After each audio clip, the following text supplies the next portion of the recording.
I would like to entrust each of you with something I hold very sacred and dear to my heart. Today, I'd like to introduce you to my family. I am one of 6 boys, and more specifically, I'd like to talk about my brothers today. Each of my brothers was born with enough testosterone to shave a year earlier than most guys. I am the third of the 6 brothers. And my 2 younger brothers, they love being men. They're real men. They're the type of men that would take things apart, build things, and one year they even helped my dad butcher our own turkey. That's my 2 older brothers here, one on the right, one on the left of me. My 2 younger brothers are both also men. They're strong, athletic, and they often consider themselves ladies' men. Now, one of my older brother, he ended up serving in the military. His dream when he was younger was to be able to serve in the military and show his manliness, show his patriotism and his courage in serving our country. Now, with all this testosterone and this manliness in my home, I often thought to myself, well, what about me? You know, how can I be a man? And it actually caused me quite a headache when I first got married. I kept thinking to myself, what can I do to be a man?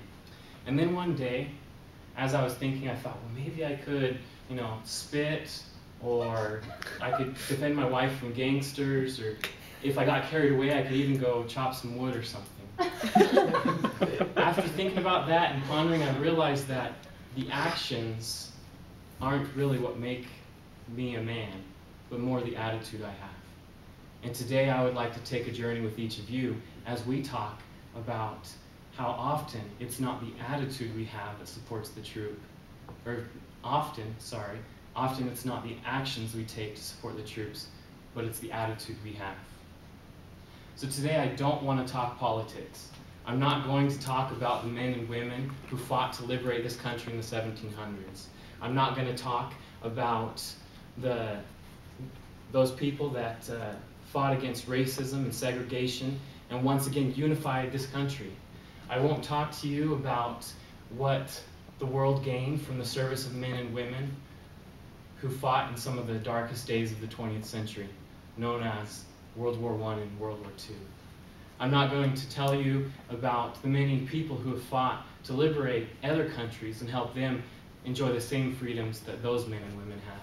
And I'm not going to tell you about the soldiers who were taunted and spit upon as they returned home from the hellish battlefield called Vietnam. I won't point fingers at who caused the war, whether it be terrorists, politicians, or American citizens. Today, I want to remind us that our attitude is what supports the troops, not simply our actions. Now let's just take a moment and step aside. As we do that, I'd like to address an issue that may impede us as we talk today. Some people feel that there's a conflict of interest in supporting the troops and carrying their views of war, politics, and death. I understand that war is cruel. I understand that often war is more political than we wish.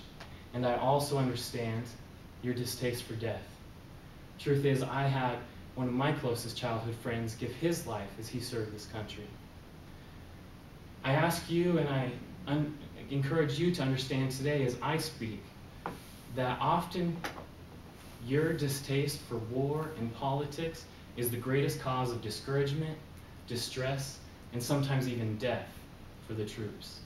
So let us be together, let us be united as we support the troops and also unified in our efforts to let those know, those people making the war decisions, that we do not support false causes. So let's get back on subject and what I would like to really address today. That is that it's our attitude, not actions, that support the troops. Now I'm compelled to talk about this today for 2 primary reasons. The first reason is that many Americans have forgotten about the troops. And second is many Americans don't know how to support the troops. First, many Americans have forgotten the troops. Now, I'd like you to remember what Albert Speer said. Albert Speer is actually the Nazi, or is referred to as the Nazi who said sorry. And he stated in his book that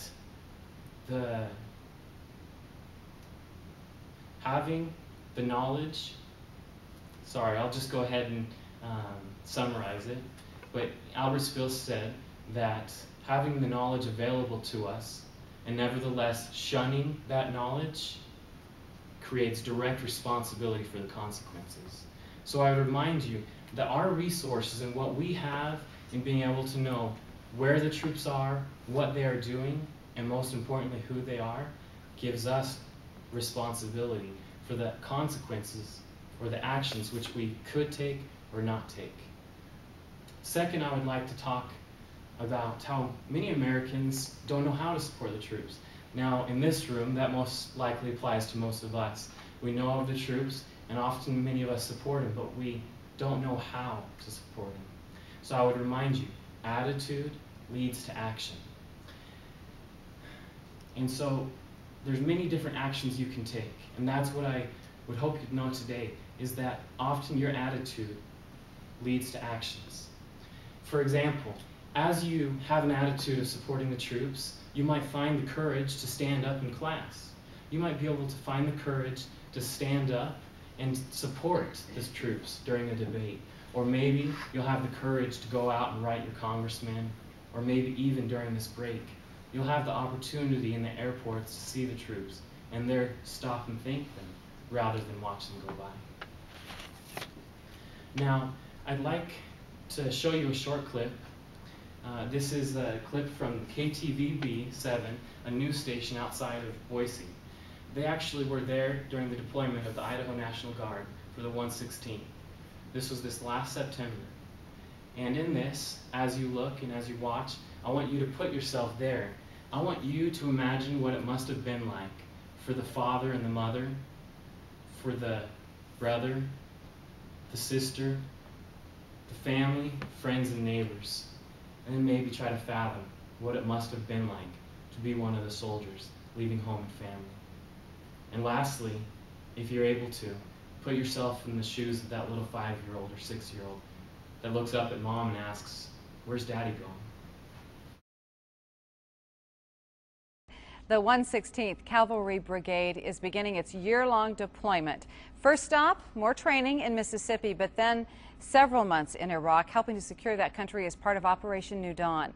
News Channel 7 reporter Ty Brennan and photojournalist Paul Belke spent the day at Gowan Field, where many of the soldiers with big lumps in their throat said goodbye to their loved ones today. Been a little bit of an anxiety day, but ready to go. Sergeant Ben Brubacher of Twin Falls sat on the tarmac at Gowan Field, passing the time until the dreaded moment of having to say goodbye to his wife and family. You know, I'm sure everybody will start crying and trying to get me to cry. I told him I'm just going to laugh, so. This is Brubacher's second time being deployed.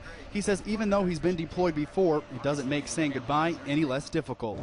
The hardest part, you know, I think the leaving the family is the hardest. I don't know that there, other than that, you know, I've been in for almost 10 years now, and you train to do this, and so that's the easy part. The hard part is everybody's here. This hangar at Gowan Field was transformed into a literal waiting room for 170 soldiers and their family and friends. This is sweet time. Yep. This is wonderful time. This is really nice time to be together, enjoy each other. For the Tuttle family of Nampa, they too have gone through this routine before. Well, it's just kind of like a rerun again. Last time I was younger though, so it was like the first time I was a little bit more scared. Now this time I know he's going to be a little bit more safe. I just kind of talk myself that he's going to be okay, and that's about it.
there's some good people there.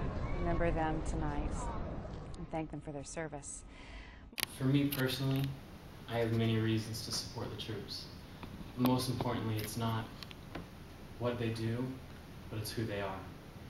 Because they are our friends, our family. They're brothers and sisters, moms and dads. So I would invite you today to make the commitment to me. No, make the commitment to them. Commit to support the troops. Commit the same attitude of love you have for your family to our troops, because they are the American